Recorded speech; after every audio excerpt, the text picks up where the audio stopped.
Si quieres descubrir mis apuntes de esta entrevista, mis notas personales y otras anécdotas de cómo se hace el podcast de Cristina Mitre, te invito a suscribirte a mi nueva newsletter A Micrófono Cerrado, donde compartiré material inédito de mi podcast y otras muchas cosas que solo podrás leer y escuchar allí.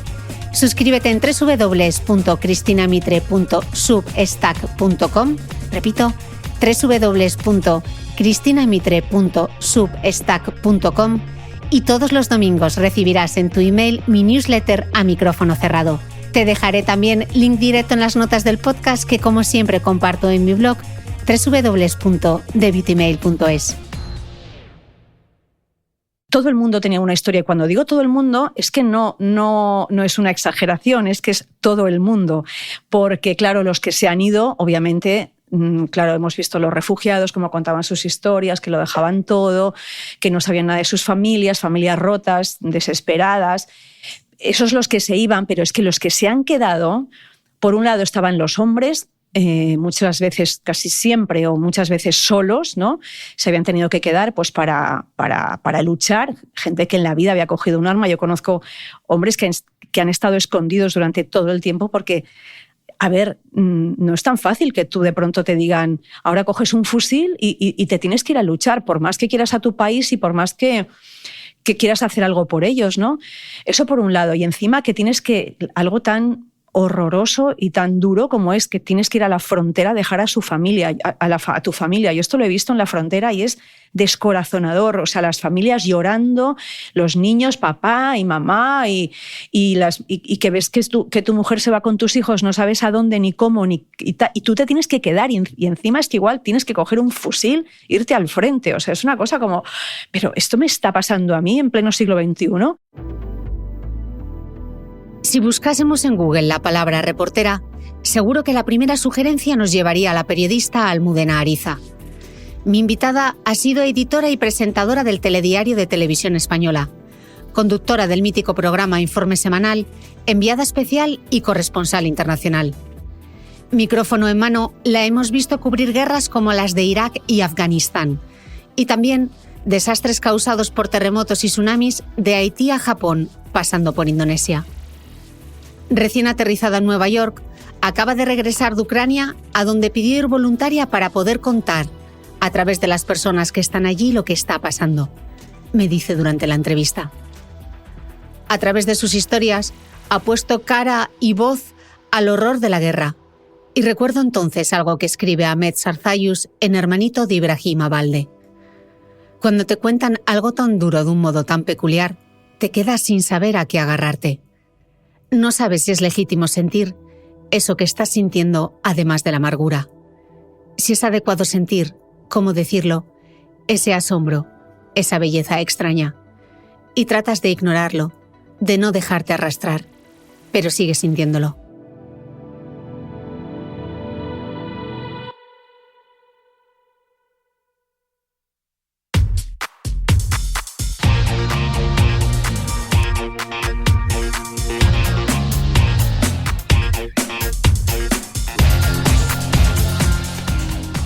Hola, soy Cristina Mitre, periodista y autora del blog The Beauty Mail.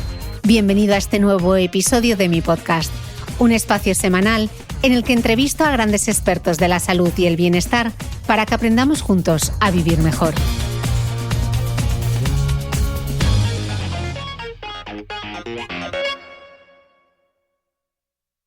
Almudena Ariza, desde Nueva York. Bienvenida al podcast. Muchas gracias, Cristina. Oye, un placer estar aquí contigo, que te he escuchado tantas veces, hemos hablado tantas veces, ¿no? Y ahora aquí, pues nada, la una frente a la otra. Fenomenal. Encantadísima que estoy. Una ilusión enorme. Bueno, Almudena, lo más importante es preguntarte cómo estás. Bien. La gente está como muy preocupada porque es una pregunta que me lo hacen mucho, amigos, familia. Estoy feliz, entendiendo como feliz cuando sientes que has hecho un trabajo interesante, que ha tenido también una cierta utilidad, ¿no? Una utilidad pública y que te ha permitido pues, conocer tantas historias de tanta gente que en el fondo también a mí me han llenado mucho, ¿no? Porque a pesar de que vengo de la guerra, que esto, en fin, dicho así, suena muy fuerte, pero vengo muy colmada de cosas bonitas, aunque pueda parecer extraño, si quieres ya lo vamos comentando, bueno, pues durante la grabación y durante la entrevista, ¿no? Por especificar un poquito más adelante, para no enrollarme así ya desde el principio. Vamos a empezar por el principio, como las buenas historias. El pasado 24 de febrero, Rusia invade Ucrania y tú el 8 de marzo ya estás en el aeropuerto rumbo a una nueva guerra. Desde que recibes, no sé si es una llamada o un mail, ¿cómo se pone en marcha toda esa maquinaria? Pues mira, mucho más rápidamente de lo que nadie se imagina. Yo, a pesar de que mucha gente piensa, pobrecita, que te han mandado a la guerra, ¿no? Yo me ofrecí voluntaria, es decir, cuando yo veo que estalla la guerra, pues bueno, hay algo que se me remueve dentro, como nos pasa a muchos periodistas, y lo que quieres es estar allí y contarlo. A mí, yo tenía muy pocas papeletas para hacer esto, porque claro, yo estoy de corresponsal en Nueva York y normalmente no ocurre, es decir, si tú estás de corresponsal en una zona, pues te encargan las tareas relacionadas con esa zona, es decir, cubrir en mi caso pues sería Estados Unidos o parte de América, pero en principio no era, digamos, una opción para ir a cubrir esa guerra. Pero es verdad que algo me removía mucho, tenía muchas ganas de ir y entonces mandé un mensajito a mi jefe sin ninguna esperanza y le dije, oye, que sepas, Pau, que si necesitáis gente, aunque tendrás una lista gigantesca de gente para ir, pues que sepas que me ofrezco voluntaria. Y para mi sorpresa, pues me dijo, pues no hay tanta gente que quiera ir. Y yo pensé, bueno, pues fenomenal, ¿no? A ver si con suerte me dicen algo. Pasaron los días, no pasaba nada, yo seguía, bueno, pues con muchísimo interés todo lo que estaba ocurriendo. Y me acuerdo unos días después que estaba aquí en Nueva York, en la sede de las Naciones Unidas, y estaba con otros compañeros y comentábamos, jolín, con la que está cayendo y con todo lo que está pasando, que estemos aquí era un poco frustrante, ¿no? Estábamos ahí en la puerta de Naciones Unidas, que es un lugar en el que, bueno, es una institución en la que yo realmente pues tengo muy poca confianza porque no se avanza nada o se avanza muy poco. Y tú ves la sensación de cuántas cosas hay que hacer en el sitio en el que están pasando y qué poco podemos aportar desde aquí, ¿no? Y bueno, pasaron los días y de pronto un día como hoy, un domingo, pues esto debía ser, si tú me has dicho que ya no me acuerdo exactamente los días, si yo llegué el martes por la mañana, o sea, yo el lunes estaba llegando ya a Varsovia, pues un domingo por la mañana a esta hora recibo un mensaje y no os lo vais a creer, pero me decía tres palabras: calienta que sales, que parece una coña, pero realmente una de mis, a ver, tengo mucha confianza con ella, me dijo, Almudena, prepárate porque creo que te vamos a mandar a Ucrania. Y nada, y en ese momento pues yo, pues aceleración total del corazón, pum, pum, pum, pum. Y entonces ahí fue cuando me di cuenta y sentí que iba a una zona de peligro. La verdad. Por un lado tenía la emoción de que me iba para allá, pero por otro lado también empezaron a cruzárseme cosas por la cabeza. Y nada, se lo comenté a Alfonso, mi compañero el cámara, con el que también habíamos hablado muchas veces de hacer juntos una cobertura así. Él nunca había cubierto una guerra. Y nada, nos pusimos en marcha. Al final se te olvida el posible temor porque es la urgencia de resolver cosas, ¿no? Pues resolver cosas como cómo te llevas el dinero, por ejemplo. Yo necesitaba euros y no podíamos sacar dinero, no encontraba... Claro, porque esto lo tuve que preparar en unas horas. El lunes por la mañana tuve que buscar un banco para que me dieran pues suficiente dinero para poder llevarme en metálico. Bueno, hacer la maleta con lo básico que, a ver, en principio tienes que hacer una maleta, como siempre en estas coberturas, donde tengas lo básico y luego no necesites nada que digas, ostras, me he olvidado de tal cosa, sobre todo a nivel técnico, ¿no? Pues desde, yo qué sé, pues los cables, el ordenador, bueno, por supuesto, esto Alfonso, que es el cámara, tiene muchos más problemas, las baterías, las luces, bueno, que todo funcione y bueno, pues llevarte, hacer un poco de research también de cómo están las cosas. Y realmente es todo muy acelerado, ¿no? O sea, nosotros el lunes por la mañana, pues el lunes por la tarde estábamos cogiendo ya el avión a Varsovia, es decir, que tuvimos para prepararlo pues poco más de 24 horas. Y nada, y ya es llegar y un poco sobre la marcha pues vas haciendo, vas aprendiendo, vas enterándote de lo que pasa y bueno, que sepa todo el mundo que esto no es una cosa que se aprende de un día para otro, ¿no? Cuando llegas a un sitio nuevo y un sitio así tan complicado y tan conflictivo, pues también tienes un aprendizaje y un rodaje sobre el terreno, ¿no? Y toda esa logística, claro, ¿te hace olvidarte un poco de la preparación mental o mentalmente también tienes que hacer algún tipo de ejercicio? A mí realmente me vence la pasión. O sea, quiero decir, yo a mí misma, bueno, me empiezan a surgir esas voces internas que todos tenemos, ¿no? Y a mí la más poderosa está contenta, ¿no? Está que dice, wow, qué bien, Almudena, vas a estar allí, vas a tener un montón de historias, vas a conocer de primera mano lo que está ocurriendo. Wow, qué sensación más potente, ¿no? Otra vocecita un poquito más apagadilla, ¿no? Ten cuidado, ten cuidado que esto no es broma. Pero ya te digo que me vence la voz de esta que tiene ganas de estar allí, ¿no? Y es verdad que pasa un poco con la logística, ¿no? Que te aplasta en ese momento la sensación de qué tengo que hacer, qué tengo que preparar y tal. Entonces lo otro, esa voz que te advierte del riesgo, digamos que se va apagando poco a poco por la urgencia de lo que tienes que resolver, ¿no? Y bueno, y luego está el tema personal también, cómo se lo cuentas a tu madre, cómo se lo cuentas a tu marido, cómo se lo cuentas a tus hijos, pero bueno, afortunadamente, bueno, pues ellos lo entienden muy rápido y nada, y es apoyo 100%. Mi madre siempre dice que sufre mucho en estas cosas, pero que sabe que es lo que yo quiero hacer y es el sitio en el que quiero estar y lo entiende perfectamente. Entonces, en esto pues también el apoyo de tu entorno es muy importante, ¿sabes? Mira, sobre el riesgo, escribía justo la gran reportera de guerra del Sunday Times, Marie Colvin. Ella decía que sin riesgo no hay forma de cubrir bien una guerra. Cubrir una guerra significa ir a lugares sumidos en el caos, la destrucción, la muerte y el dolor, y tratar de dar testimonio de ello. Me preocupa la experiencia de aquellos que directamente están más afectados por el conflicto, a quienes se les pide que luchen y a aquellos otros que solo están tratando de sobrevivir. Ir a estos lugares, enterarse de lo que está pasando, es la única forma de obtener la verdad. En mi profesión no tengo posibilidad de desempleo. La verdadera dificultad es tener suficiente fe en la humanidad para creer que a alguien le importará. ¿Qué te hace sentir esto?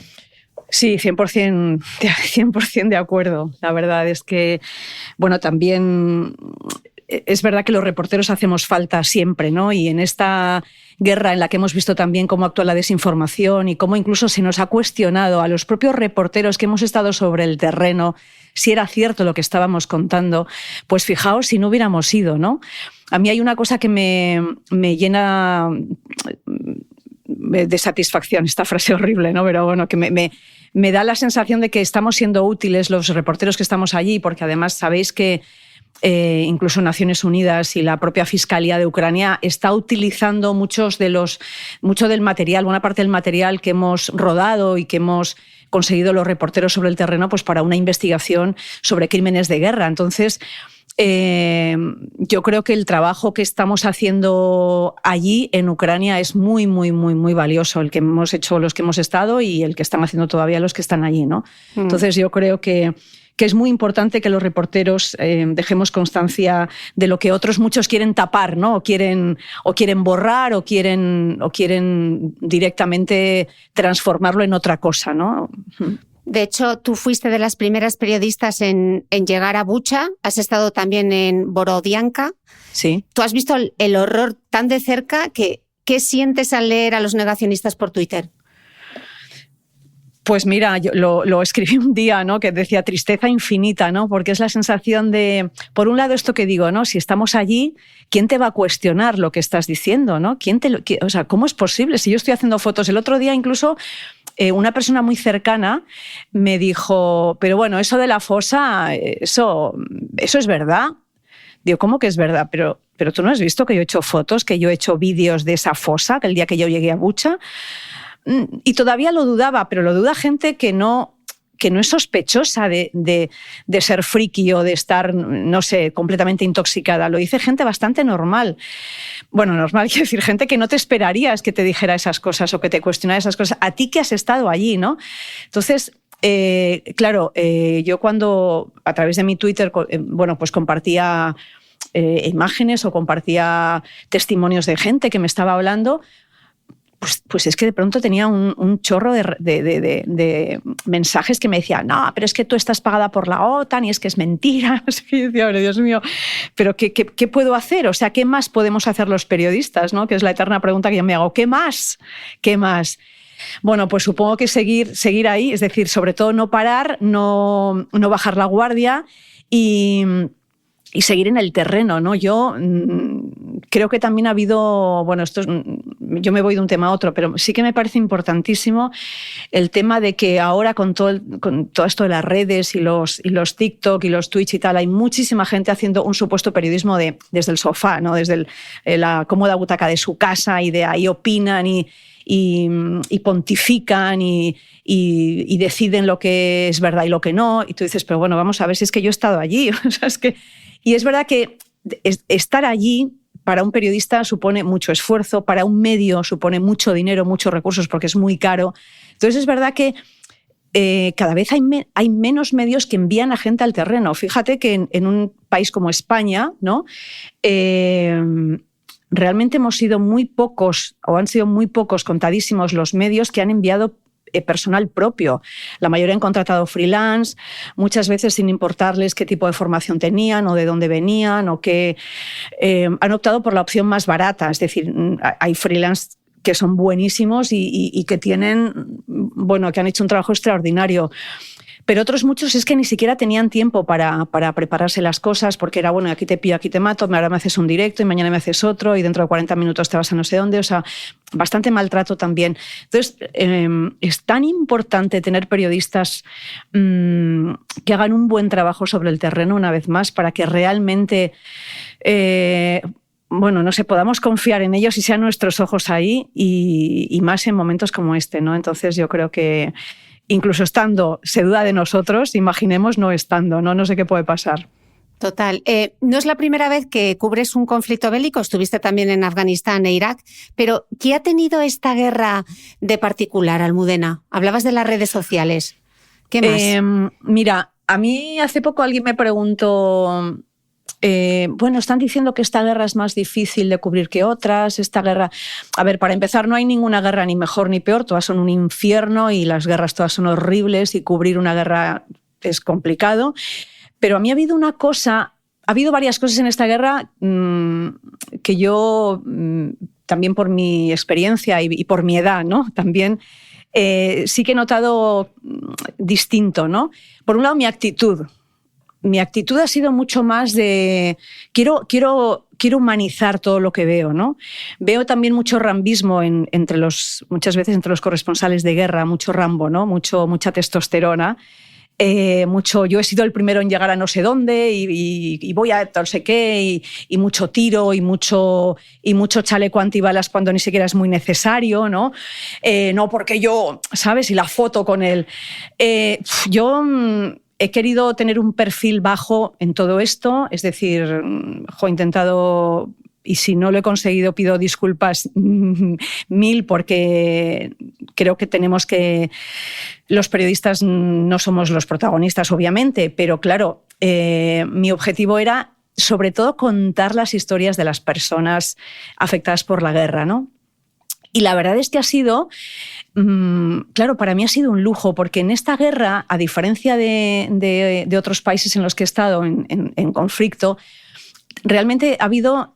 Todo el mundo tenía una historia, y cuando digo todo el mundo es que no es una exageración, es que es todo el mundo, porque claro, los que se han ido, obviamente, claro, hemos visto los refugiados, cómo contaban sus historias, que lo dejaban todo, que no sabían nada de sus familias rotas, desesperadas.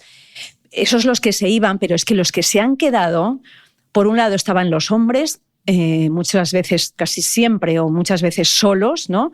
Se habían tenido que quedar pues, para luchar, gente que en la vida había cogido un arma. Yo conozco hombres que han estado escondidos durante todo el tiempo porque a ver, no es tan fácil que tú de pronto te digan, ahora coges un fusil y te tienes que ir a luchar, por más que quieras a tu país y por más que quieras hacer algo por ellos, ¿no? Eso por un lado. Y encima que tienes que, algo tan horroroso y tan duro como es que tienes que ir a la frontera a dejar a su familia, a tu familia. Yo esto lo he visto en la frontera y es descorazonador. O sea, las familias llorando, los niños, papá y mamá, y que ves que tu mujer se va con tus hijos, no sabes a dónde ni cómo, y tú te tienes que quedar y encima es que igual tienes que coger un fusil e irte al frente. O sea, es una cosa como, pero esto me está pasando a mí en pleno siglo XXI. Y luego la gente que se ha quedado voluntariamente para hacer algo por su país. ¿De qué manera? De millones de maneras. Yo he conocido, conocí un actor que de pronto se metió en el ejército y que ahora era soldado. Pero es que mi propia fixer, la fixer, para los que nos están escuchando que no saben lo que es, para los periodistas es muy importante porque es la persona que tú, cuando llegas a un país que no conoces y además el idioma, pues es la persona que te ayuda a, bueno, por supuesto como traductor, pero que también te da ideas de qué historias puedes contar, a qué sitios puedes ir. Y es un poco yo digo que es una especie de ángel de la guarda, ¿no? Mi fixer es una actriz que incluso estaba estrenando un poco antes de la guerra una película en Netflix, una actriz relativamente conocida en Ucrania, una chica joven, maravillosa, muy empática, muy dulce, muy inteligente, con mucha sensibilidad, y me encantó estar con ella porque me dio también una visión de las cosas muy parecida a lo que yo quería contar, ¿no? Nosotros, no sé, pues íbamos a ver a una abuelita, me acuerdo, una de las primeras historias que hicimos, que era sobre la gente mayor, o sea, sobre los ancianos que se quedaron, ¿no? Y era vecina suya, una abuelita que estaba inmovilizada en una cama y la estaba atendiendo una enfermera voluntaria, esta era maestra, pero voluntariamente estaba haciendo las veces de enfermera con esta abuelita, ¿no? Y entonces me encantaba porque Alina, mi fixer, pues cogía a la abuelita de la mano y la besaba y la acariciaba y se le encendían los ojos de amor, ¿no? Y yo la miraba y digo, jolín, qué persona más maravillosa con la que me he encontrado y que me está dando también la mano para conocer estas historias, ¿no? Y ha sido una compañía muy buena para mí. Y con ella he conocido gente muy interesante que me ha mostrado pues eso, esa forma en la que estaban ellos también ayudando a su país. Entonces, Alina, mi fixer, dejó, obviamente ya no tenía sentido, no hay trabajo, ¿no?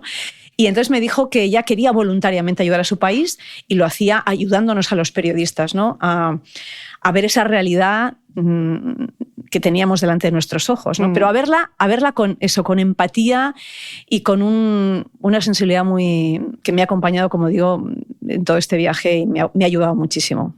Bueno, al final es poner a las personas en el centro de la noticia y me recuerda mucho a algo que decía Rosa María Calaf, la gran Rosa María Calaf, en este mismo podcast, y ella decía que conocer personas es lo que le seguía interesando por encima de todo, hablar con la gente, ver lo que les pasa en circunstancias completamente diferentes y vivirlas en primera persona. Es un ejercicio de empatía un poco intenso, Almudena, ¿no?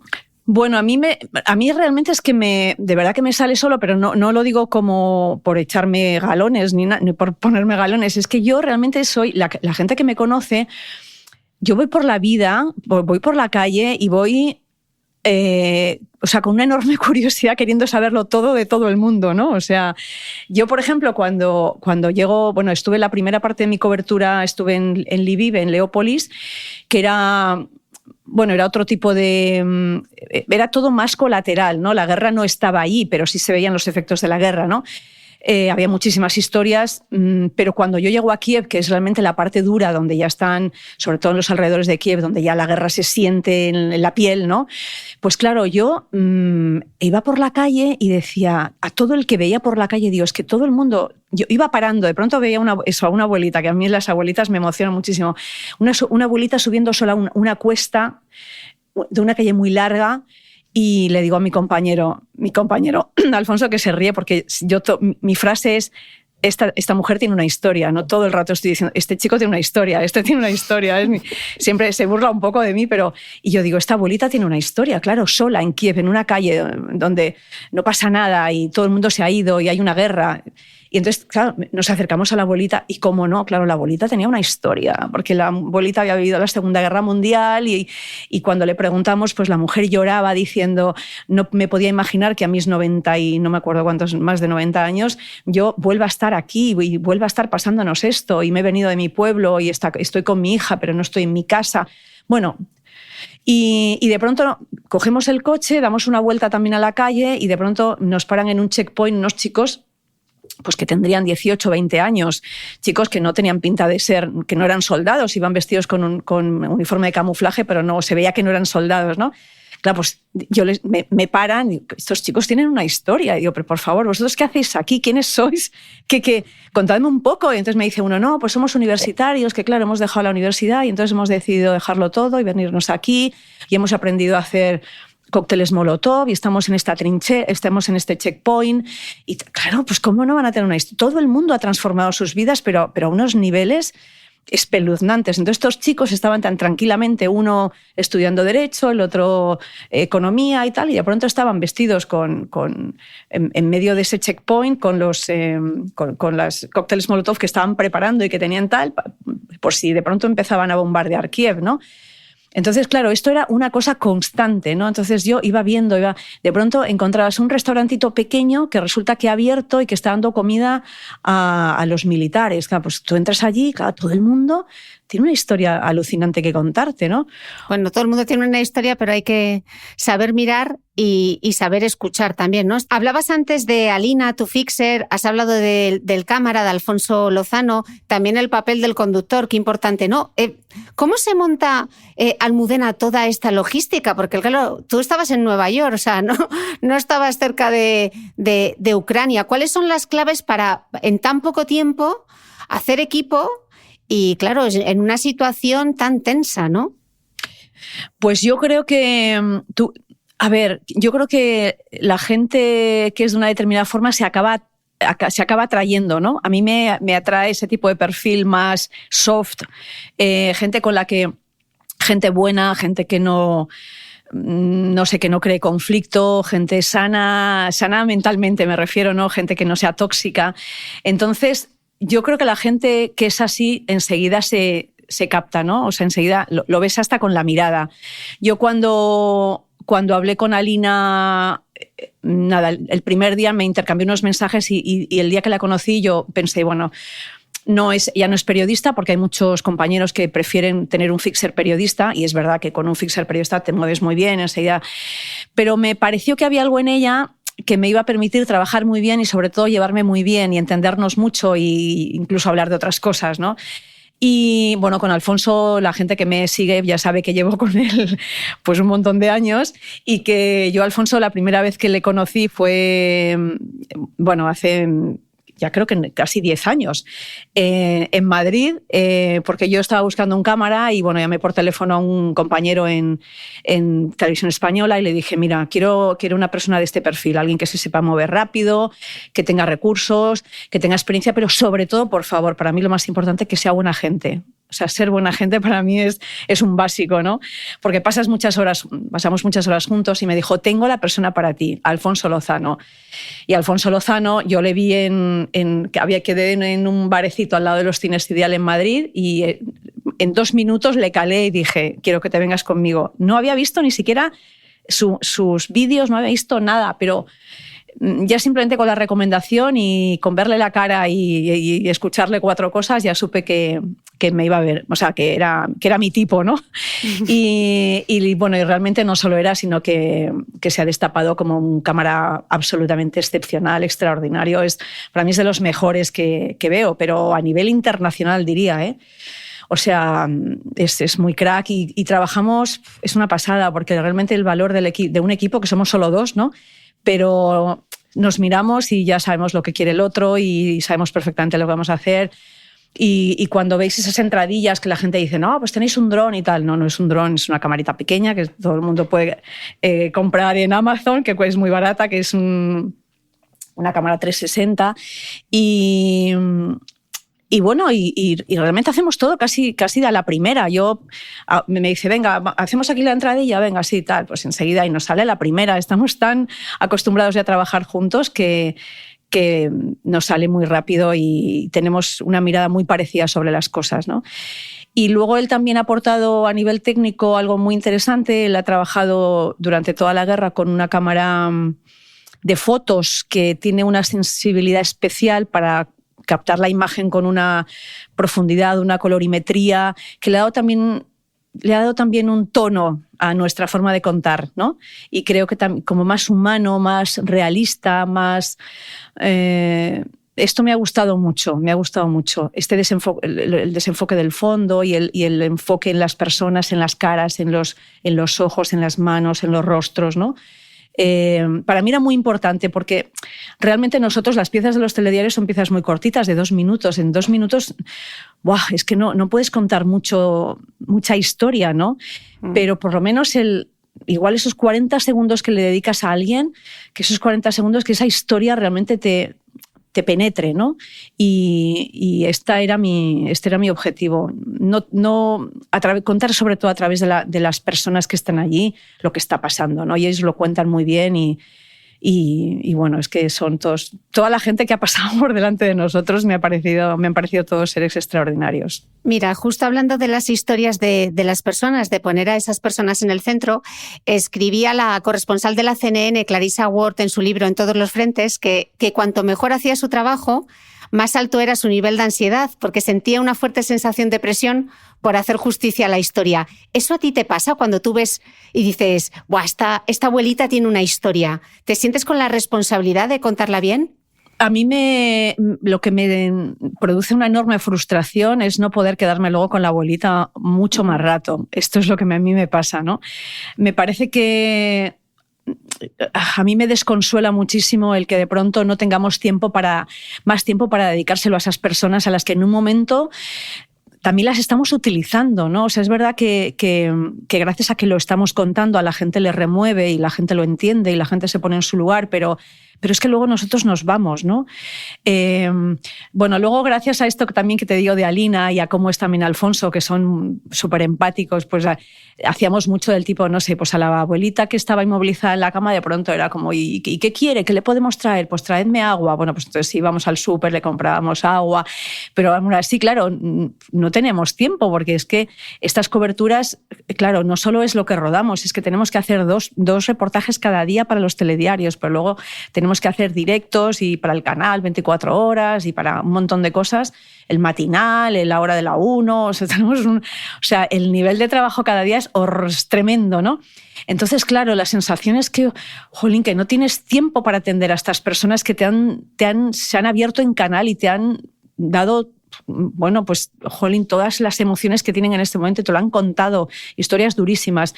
O, por ejemplo, en Bucha, que nos encontramos con varias abuelitas, pero hay 2 que a mí me conmovieron, que estaban solitas allí viviendo todo lo que pasó, pero sonreían y tal, porque bueno, sentían que se habían ido los rusos y se sentían como liberadas, y de pronto una de ellas nos recibió con un poema que había escrito ella y yo no entendía nada, pero Alina tenía una sonrisa de felicidad diciendo qué bonito, qué bonito, qué bonito. Y nos cogían de la mano porque los ucranianos, una de las cosas que me ha parecido muy bonita es que son muy de contacto físico, ¿no?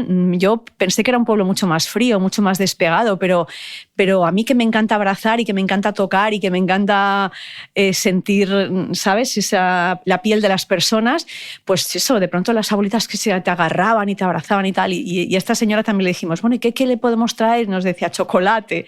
También nos hicimos luego una foto con ella y le llevamos chocolate. Y, no sé, intentábamos un poquito, pero por supuesto, nada, una décima parte del tiempo que deberíamos haber estado con ellas más, ¿no? Entonces yo, para mí la presión que tengo y con la sensación que siempre me quedo es, ahora mismo me gustaría cogerme un mes entero y volver y es que ahora me emociono un poco, perdona. Y volver y reencontrarme con muchas de estas personas a las que vi y que conté su historia y que se quedó ahí como pendiente, ¿no? Y bueno, pues un poco eso.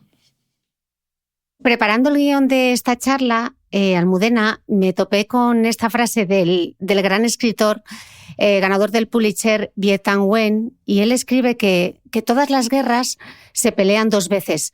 La primera vez en el campo de batalla y la segunda en la memoria. ¿Qué recuerdos son los que a ti te pesan ahora? ¿Y cómo recuperas de nuevo el pulso de tu rutina? Pues creo que sobre todo con la sensación que te decía antes de utilidad.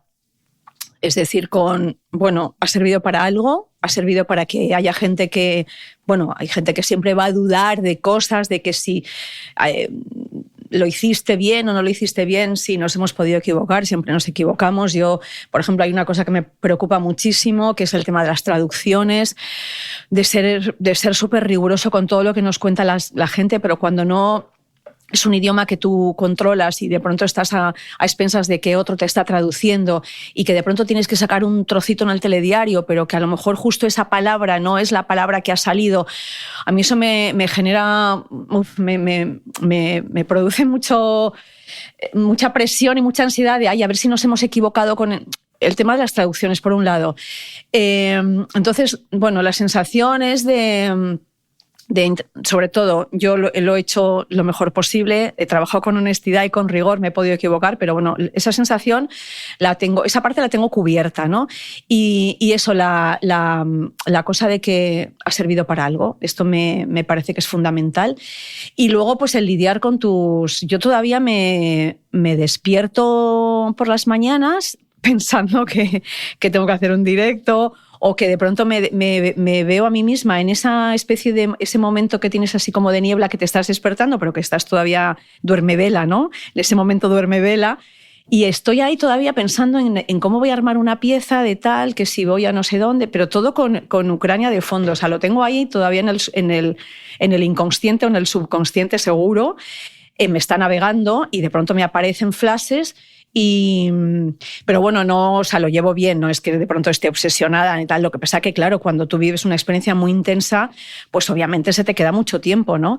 Y sí, veo ahora las fotos y los vídeos, ¿no? Y pienso, jolín, pues cómo estará fulanita, cómo estará menganito, cómo estará esta señora o qué habrá sido de tal.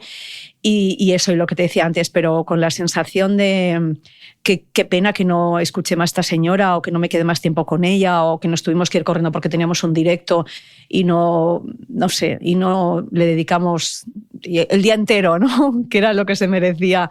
Entonces vengo con todas, pues batallando con todo eso, pero que en definitiva la sensación es buena, ¿no? O sea, al final es enriquecedora y es la vida, ¿no? Y la vida también es esto. Me contaba la periodista Karma Chaparro que desde la muerte del cámara José Couso durante la invasión de Irak en 2003, siempre se despide de su pareja, que es también cámara, o de sus hijas ahora, mirándoles hasta que se meten en el ascensor o doblan la esquina. Almudena, después de haber cubierto tantas guerras y desastres como el terremoto de Haití o el tsunami de Indonesia, ¿tú haces algo parecido cuando te despides de los tuyos? Cero, nada.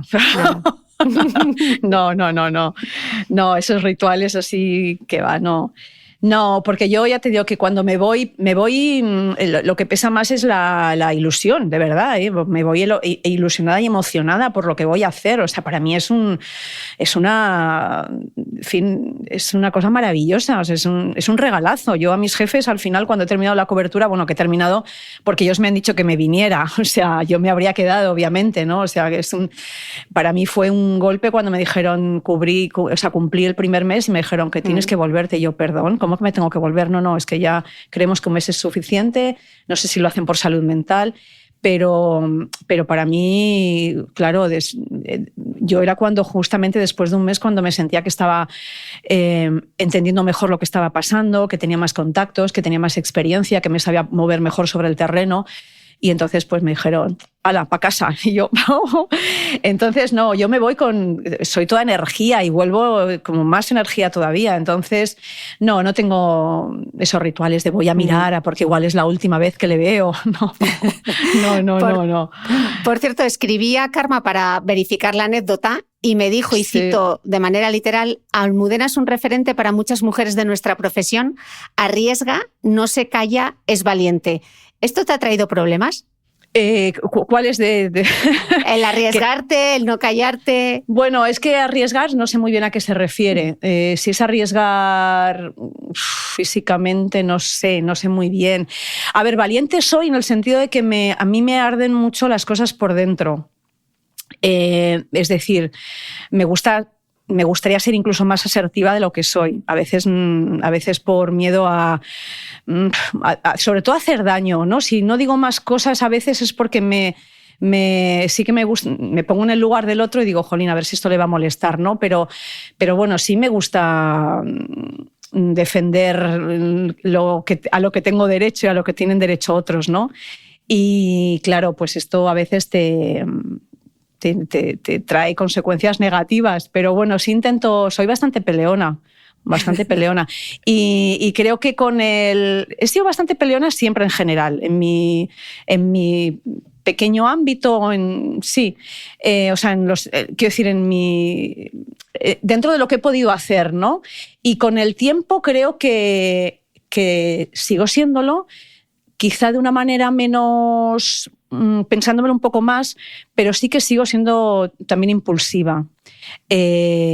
Bueno, y esto a veces es bueno y a veces es malo. Yo creo que también la impulsividad a mí me ha permitido conseguir muchas cosas. Por ejemplo, mira, pues ser impulsiva me llevó en este caso, a mandar un WhatsApp a mi superjefe y conseguir algo tan improbable como que a mí me mandaran a la guerra. Pero es que cuando yo empecé realmente a ser reportera, a hacer lo que más me gustaba, porque yo presentaba telediarios y estas cosas que a todo el mundo le parecía que era lo máximo y a mí me parecía que no me alimentaba lo suficiente, pues bueno, yo pedí, o sea, a mi jefe le tenía frito decir que yo quería ir a la calle, que yo quería estar sobre el terreno, que yo quería ser reportera, ¿qué tal?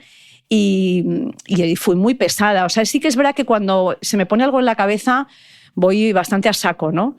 Y entonces, más que valiente, soy peleona, ¿no? Soy luchadora, sí, sobre todo si tengo muy claro lo que quiero, ¿no? Bueno, y tú has hecho prácticamente de todo: reportera, editora y presentadora del telediario, conductora del mítico programa Informe Semanal, que yo veía todos los sábados, vamos, no me perdía uno, enviada especial y corresponsal internacional. Almudena, ¿tú crees que a tus compañeros reporteros les han preguntado tanto como a ti por los sacrificios familiares y personales que has tenido que hacer? ¿A ti te molesta la pregunta? Sí, y lo he contado también muchas veces. Cada vez lo hacen menos, pero es verdad que, sobre todo al principio, cuando yo, por ejemplo, cubrí la guerra de Afganistán, que fue mi primera guerra, mis niños eran pequeñitos, y sí que cuando volví de la guerra, que bueno, fue más llamativo quizá que esta, porque es verdad que éramos muy pocas las mujeres que la cubrieron entonces, sobre todo en España, ¿no? Y entonces siempre me empezaron a hacer entrevistas y tal, y siempre me preguntaban, Moni, ¿qué haces con tus niños cuando vas a la guerra, no? Y claro, a mí, bueno, pues yo me quedaba un poco, pero es que esta pregunta no se la hacéis a los hombres, ¿no? Y luego es verdad que y esto lo he contado muchas veces, hay como una sutil presión social de que si te vas a la guerra y que la guerra o que te vas de tu casa, ¿no? Pues una temporada larga, claro, pues es que no debes ser muy buena madre, porque claro, tus hijos se quedan solos y pobrecitos y no sé qué, ¿no? Y bueno, y entonces también esto me hace gracia, porque cuando doy también algunas charlas en universidades y tal, es una pregunta que también me hacen muchas veces las chicas, ¿no? Las alumnas de periodismo, y me dicen, pero ¿tú cómo has podido conciliar y tal? Porque claro, si eres reportera y haces estas cosas y viajas tanto, pues claro, no puedes tener hijos, ¿no? Digo, no, claro que los puedes tener. El tema simplemente es que tengas una pareja que lo entienda y con la que te coordines y bueno, pues el tiempo que estás fuera, pues te dedique él a hacerse responsable de las cosas domésticas, que tampoco es tan grave, que es lo que hemos hecho las mujeres toda la vida. O sea que no es más que, ¿no?, un poco lo que nos toca, ¿no? Esa cosa de que las mujeres siempre tendremos que renunciar, ¿no?, a nuestra profesión porque lo más importante son los hijos. Hombre, los hijos son importantísimos. ¿Qué os voy a decir yo que soy madre? Pero para los hijos también es muy importante, y para criar a los hijos es muy importante que tú te desarrolles como persona. Yo ahora que mis hijos ya son grandes, pues hemos tenido muchas veces esta conversación de a vosotros cuando yo viajaba tanto y de pronto eso me iba a la guerra y tal. pues no, es que no les generaba ningún trauma. Quiero decir que yo luego volvía, les contaba un montón de aventuras y de historias, ellos veían a su madre feliz y, vale, yo siempre he dicho, no he sido la madre que más horas he estado en el parque con mis hijos, pero sí que he sido una madre que les ha transmitido un montón de cosas bonitas que tiene el viajar por el mundo y el conocer a otras personas y el conocer otras formas de pensar y de sentir y de vivir.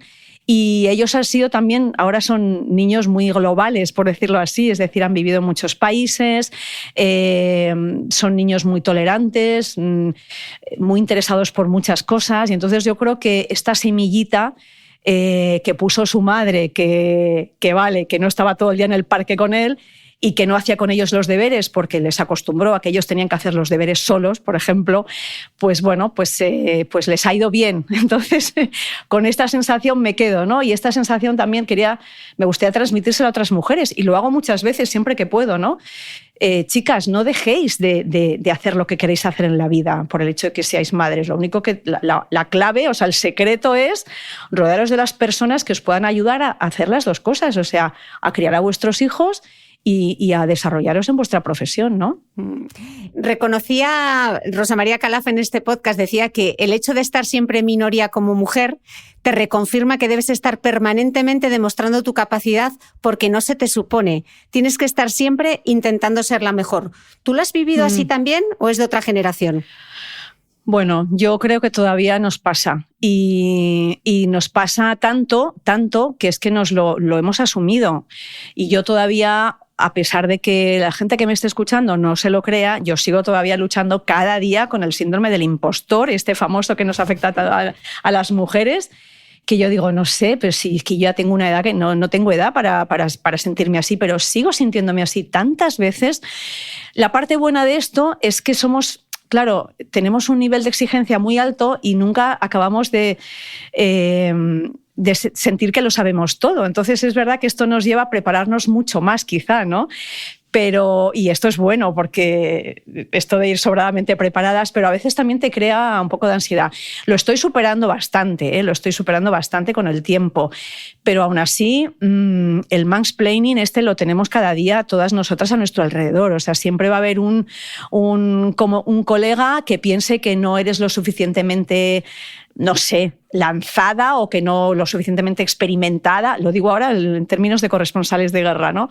O que no has vivido tantas guerras como ellos, o que no has estado tanto sobre el terreno como ellos, o que no has visto tantos tanques como ellos, ¿no? O sea, esto sigue pasando cada día. Luego, ¿no? Te encuentras gente maravillosa y que es, bueno, pues gente de tú a tú y que respeta mucho tu trabajo pero te digo lo que decía al principio, sigue habiendo en esto mucho Rambo y mucha testosterona por todas partes, no solo en este terreno, ¿no? Sino en tantos otros. ¿Y esta radiomente que intenta sabotearte, qué es lo que te dice Almudena? Pues me dice que, claro, que no, pues básicamente que no soy suficientemente buena o que no soy tan buena como fulano que tiene más experiencia, o no sé. Ya te digo, que la voz ya la tengo bastante educada y bastante... Pero ya le digo, sí, y luego tengo, bueno, mi entorno tengo, bueno, mi marido, que es maravilloso y que siempre me dice que me lo crea más, y yo le digo, pero que me voy a creer, no, que eres la mejor. Entonces tengo este Radio Makuto a mi lado que me ayuda tanto siempre, ¿no? Y me anima a hacer muchas cosas, pero bueno, pues esa lucha la tenemos todos. Yo creo que es un tema y, ¿no? Tú también la tendrás, Cristina, aunque eres la número uno de los podcasts, pero siempre habrá uno que dice, no, es que no eres, y tú te lo crees, ¿no? Que no eres lo suficientemente buena. Entonces estamos siempre ahí. Mira, esta semana escuchaba una entrevista a Adela Cortina, que es catedrática emérita de Ética y Filosofía Política de la Universidad de Valencia, y decía que en el afán de seguridad hay que tener cuidado en no poner en riesgo la libertad, porque ahora hay quien valora mucho más la seguridad y la prosperidad sobre la libertad, siendo China el mayor ejemplo. Tú que has sido corresponsal en Pekín, ¿qué opinas? Pues mira, yo en China lo que estoy viendo ahora me parece demoledor. Me parece demoledor. Esas imágenes de Shanghái cómo están tratando a las personas como si fueran, no sé, cosas, ¿no? La cosificación de las personas, o sea, es como ganado, ¿no? Realmente. Entonces sí me preocupa mucho, o sea, la evolución que están teniendo los acontecimientos en China. Yo viví 3 años, viví una época ya dura, pero creo que ahora lo que veo es todavía peor, ¿no? A mí me acuerdo cuando yo llegué a China que mi Rosa Moyó, que era la corresponsal a la que yo sustituí, porque ella se marchaba a Jerusalén, me dijo, vas a sentir siempre todo el día en la nuca el aliento de los que te espían. Y yo dije, me sonó como a película, no sé, de la CIA y tal, y de espionaje. Y realmente es que era así. O sea, yo de pronto me acostumbré a vivir permanentemente y a trabajar con la sensación de estar siendo espiada todo el tiempo. Y cuando hacíamos reportajes pues que eran un poco sensibles o que podían no gustarle al régimen, siempre teníamos un coche detrás que nos estaba siguiendo, un coche negro y tal, y de pronto pues íbamos a hacer algún tipo de entrevista pues a un disidente y de pronto nos intentaban parar.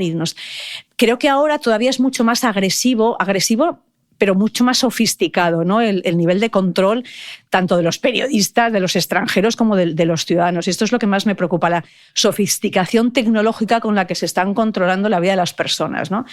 Y sobre todo que esto, como tú dices, a la gente, le preguntas a muchos chinos y no, ellos se sienten bien porque se sienten seguros, pero claro, ¿a costa de qué? O sea, a costa de todo eso, efectivamente, de las libertades más básicas. Desde que, como veía yo el otro día, que vi un enfermo de corazón al que no le dejaban ir al hospital porque resulta que tenía el COVID y era sintomático, pero tenía el COVID y el hombre se estaba medio muriendo, no sé. Entonces, ¿qué es más importante en este caso? Bueno, pues el control y que este señor se quede en su casa y... No sé, es terrible, es terrible. Yo viví 3 años en China y todas estas experiencias las conozco muy bien. Cómo nos entraban, por ejemplo, en la oficina para simplemente asustarnos, ¿no? O sea, no se llevaban nada de la oficina, o sea, nada de valor, quiero decir, pero entraban solo para que fuéramos conscientes de que estaban ahí y que nos estaban controlando, que estaban cerca, ¿no? Me acuerdo también otra de las experiencias que tuve también un poco traumático al principio, que fuimos a cubrir era cuando la primavera árabe y entonces había... Bueno, nada, estaba prohibido manifestarse allí en China, pero de pronto había como como una idea de que había un grupo de personas como que se iban a manifestar o iban a armar un poco de bronca y tal. Y entonces nos citaron en una calle en Pekín, entonces fuimos varios periodistas y a los pocos días yo recibí una llamada de la policía, me llamaron, me citaron a una sala, digamos como si fuera la Dirección General de la Policía, una sala muy grande, que era una especie de mesa como de boda, ¿no? Y entonces con un montón de policías y gente también de paisano. Y entonces me hicieron un interrogatorio diciendo que, bueno, pues que me explicaban también que en China la gente, me explicaron que en China la gente no se manifestaba porque no tenían motivos y tal. Y entonces que no volviera a hacer ese tipo de cosas, como ir a cubrir una supuesta manifestación o una supuesta protesta. Y me dijeron la siguiente frase: porque tu vida a partir de ahora puede ser muy infeliz. ¡Wow! O sea, todo muy sutil, ¿no? Pero es como, ten cuidado porque lo que te puede pasar... Y luego también, bueno, pues al final vas trabajando en China con la cosa de que esa amenaza siempre está ahí. Y bueno, luego está, por supuesto, con el miedo a que te pueden quitar el visado en cualquier momento y salir del país, ¿no? Entonces hay mucho también de autocensura y mucho... Pero sí, es... Peligroso esa sensación de seguridad. Almudena, mi amigo el periodista David Beriain, que fue asesinado en Burkina Faso hace justo 1 año y con quien sé que coincidiste en Irak, decía que como el periodismo está en crisis, hacemos demasiado énfasis en las herramientas. Hablábamos antes, las redes sociales, Twitter, blogs, internet, la televisión de pago, en abierto, en papel, da igual. Él decía que si la historia es buena, tiene una oportunidad. Si no es buena, no tiene ninguna. Sí, Hay historias muy buenas que la gente sabe. Claro, está por un lado la historia buena, que es como, digamos, yo siempre digo, es como, no sé, pues el artista que tiene, no sé, un buen recurso en las manos o no sé, o el diseñador de moda que tiene una tela maravillosa y que puede hacer una cosa muy grande con eso. Luego está la manera en la que haces tú con esa historia. Es decir, hay gente que cuenta muy bien las cosas, hay gente que con una historia igual no tan potente, pero que su forma de transmitirla, de comunicarla es muy brillante, por tanto esa historia también de pronto cobra más valor. Hay muchas... O sea, al final una buena historia es verdad que si eres periodista la sabes detectar y si más o menos... No sé, si no eres muy malo, yo creo que contarla puede ser relativamente fácil, ¿no? Pero sí, afortunadamente para nosotros, pues es un recurso inagotable, que yo digo siempre, ¿no? Nos quejamos mucho de que si el periodismo está en crisis, pero ¿cuándo no ha estado el periodismo en crisis? Bueno, quiero decir, ¿cuándo el ser humano no ha estado en crisis? Es que lo de la crisis es muy relativo, ¿no? Es verdad que el mundo está en permanente transformación, pues claro, todos los sectores se transforman y el periodismo no es menos, ¿no? Entonces, siempre vamos hacia otro lugar, que no tiene por qué ser peor, ¿no? Yo también digo que es verdad que los periodistas tenemos ahora también muchas herramientas para contar cosas, ¿no? Entonces, que no nos quejemos tanto. Mira, ahora mismo, por ejemplo, justo esta mañana, pensando que iba a hablar contigo, ¿no? Yo tengo mi podcast Plano Corto, que además ya tendría que contar en algún momento, que lo empecé gracias a Cristina Mitre, y lo tengo dormido y digo, pues mira, creo que voy a recuperarlo con historias de Ucrania, de un poco de los periodistas que hemos venido ahora, esto que estoy haciendo yo, que es un poco también tiene un poco de terapéutico, ¿no? Digo, voy a dedicar varios capítulos a hablar con algunos de mis compañeros que sé que como yo también han venido con tantas cosas dentro que contar, ¿no? Y con esa mochila cargada de cosas, de historias, de las que hemos digerido, de las que no, de las que todavía nos sobrevuelan, de las que todavía tenemos por ahí, ¿no? Y he pensado, qué suerte tengo a la vez de tener esta posibilidad, que no tengo que pedirle permiso a nadie, que yo soy mi propia jefa de esto, de mi propio podcast. Soy la jefa de mi podcast, me encanta. Pues claro, entonces yo es como que voy a abrir otra vez ¿sabes? Como voy a abrir mi armario, o sea, voy a contar esas historias que tengo ahí y que quiero que mis compañeros también las cuenten, ¿no? Entonces, por eso te digo que eso del periodismo en crisis y tal, sí, pero también hay muchas oportunidades de contar esas historias que es eso, digo, un recurso inagotable, o sea, porque es que historias tenemos todos, Cristina, si es cuestión de rascar un poquito. Mira, justo una de las preguntas era la pregunta más importante, le había puesto la pregunta más importante, ¿cuándo retomas tu podcast? O sea, que no sabes qué alegría me das, porque encima vas a arrancar de nuevo el podcast contando casi como el primer episodio del podcast, de tu podcast cuando arrancó Plano Corto, que era con uno de los cámaras que te acompañó en tus primeras coberturas, así que me alegro mucho que vuelvas a tirar de ese hilo porque aquella entrevista fue fantástica y además yo creo que una de las grandes diferencias de esta guerra de Ucrania ha sido la cobertura que han dado los podcasts. Yo no sé si has tenido la oportunidad de escuchar el podcast del País que han estado haciendo, muchos de los episodios directamente desde Ucrania, y yo creo que nos ha dado una visión mucho más cercana, ese poner a las personas en el centro de la noticia de la que hablábamos, esas historias tan cercanas. No sé, yo creo que el podcast en esta guerra le ha dado como otra dimensión a la información. Sí, hay mucho podcast interesante. Bueno, está también el de Radio Televisión, también tiene un podcast sobre Ucrania. Bueno, El Mundo también. El del Mundo no lo he escuchado todavía, pero sí el del País con Ana Fuentes, que es magnífica. Además, me gusta mucho su tono. Y sí, la verdad es que el podcast es que tiene esta maravilla, ¿no? Que es que te acerca tanto a las personas. Entonces, claro, es mucho más digerible todo, ¿no? Mira, hablábamos de si la profesión está o no en crisis y justamente hace unas semanas vino al podcast Ramón Salaverría, que es catedrático de periodismo en la Universidad de Navarra. Hablábamos justo de transformación digital y decía que, claro, el problema de la transformación digital de los medios ha sido que nos ha debilitado desde el punto de vista financiero. Sin músculo económico, decía él, es más difícil enfrentarse a las presiones políticas o económicas, y decía que las suscripciones contribuyen a revertir esa lógica tan nefasta de buscar el tráfico por el tráfico. Pero, Almudena, es que en España solo 1 de cada 100 ciudadanos son suscriptores. No sé si tenemos mucho futuro. Pues mira, yo confío en que... Es una cosa que siempre digo, ¿no? Que ¿por qué somos tan exigentes con lo que comemos, ¿no? Con lo que nos metemos en el estómago y tan poco exigentes con lo que nos metemos en la cabeza, ¿no? Entonces yo confío en que seamos más rigurosos con esto y entendamos que la información de calidad es algo por lo que hay que pagar. Como pagas por unos zapatos de piel y no te pones unos zapatos de plástico que te van a hacer unos callos horribles y unas ampollas, ¿no? Entonces, qué saludable es y qué bendición cuando realmente estás consumiendo información que es la que te conviene, la correcta, que es cuando no te intoxica, ¿no? Entonces yo creo que con el tiempo espero que igual que hemos aprendido a alimentarnos mejor, creo que también aprenderemos y entenderemos lo importante que es que nos metamos buena información en la cabeza, ¿no? Entonces yo creo que es un tema de educación, es un tema de tiempo, es un tema de... estamos en un momento de transición. Nos hemos pasado claro, los periódicos eran gratis, los periódicos digitales eran gratis hasta hace 4 días, entonces decimos, ¿y ahora por qué vamos a pagar por esto, ¿no? Entonces, claro, nos hemos mal acostumbrado, pero yo creo que sí que hay una tendencia a pagar por buenos contenidos, ¿no? Y creo que lo estamos viendo pues en el New York Times, lo estamos viendo aquí en Estados Unidos, y creo que espero que sigamos así.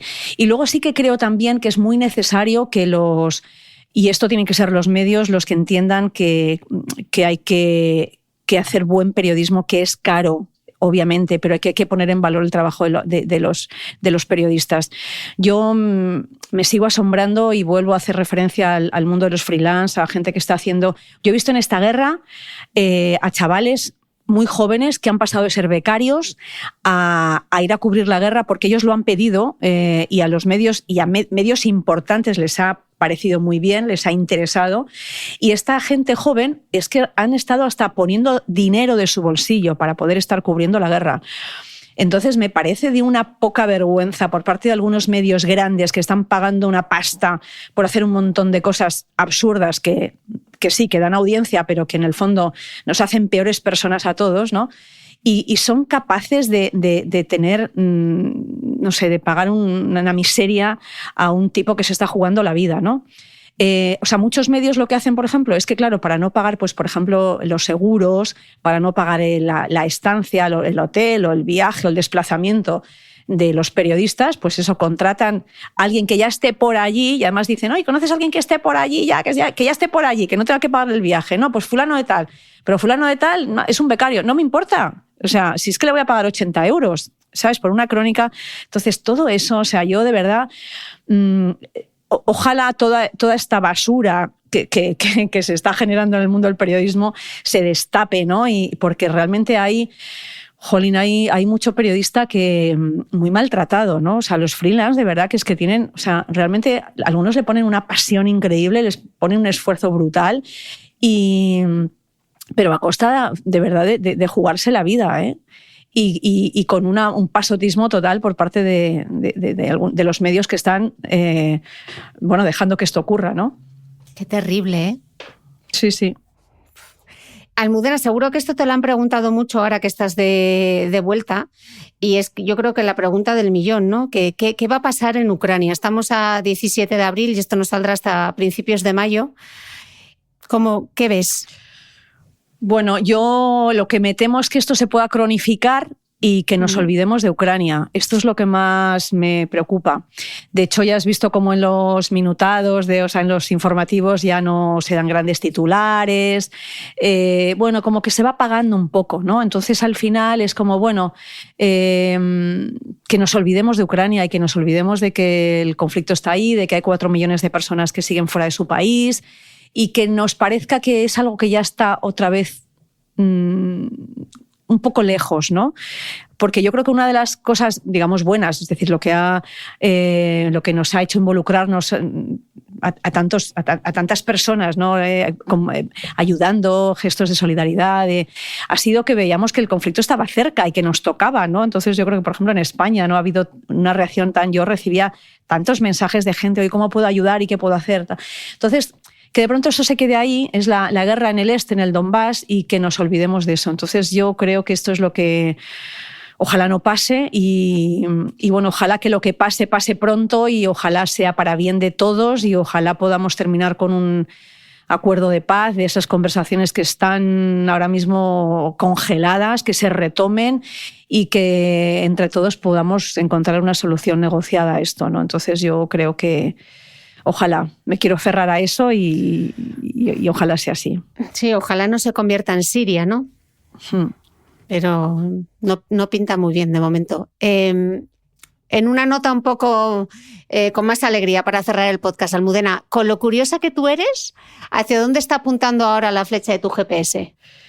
Pues en el minuto siguiente me voy a ir a correr. Es que de hecho estoy con las zapatillas, el equipo de correr, porque hoy hace un día bastante bueno, hace solecito y tal.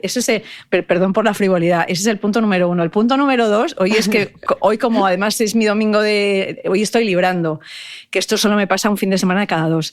Entonces hoy tengo que aprovecharlo todo. Y después me voy a Central Park a bailar salsa. ¿Qué te parece? Me encanta tu plan. Lo tienes todo completo. Te falta solo la fuerza. Sí, bueno, sí, pero la fuerza ya también me voy al gimnasio y también lo hago. Que por cierto, cómo me ha ayudado también en esta cobertura el poquito, o sea, los estiramientos, esta cosa que ya yo sé que esto te gusta, ¿no? Yo he empezado muy pronto, tú sabes que yo corro, pero era más reacia al tema yoga y al tema... Y me ha ayudado mucho el yoga también en los ratitos que hacía, igual, 10, 15 minutos, ¿no? Pero después de un día en el que dices, no puedo, no me caben más cosas ni en la cabeza ni en el alma, ¿no? Es como, ¿qué puedo hacer? Y de pronto esos 10 minutillos de yoga o de estiramientos o de tal me han venido muy bien. Bueno, lo digo simplemente por si puedo ayudarle a alguien en un momento dado, compartiendo también este tip. Seguro que sí. Almudena, millones de gracias. Qué lujo ha sido poder charlar contigo. Gracias de verdad por habernos contado tantas cosas y un gusto tenerte en el podcast. Pues gracias, Cris. Y oye, enhorabuena porque tienes una habilidad para sacar todo de todas las personas. Bueno, es un gran halago viniendo de una gran periodista como tú. Así que muchísimas gracias. Gracias, Te mando Cris. Un beso enorme desde Dubái hasta Nueva York. Cuídate mucho. Genial. Gracias.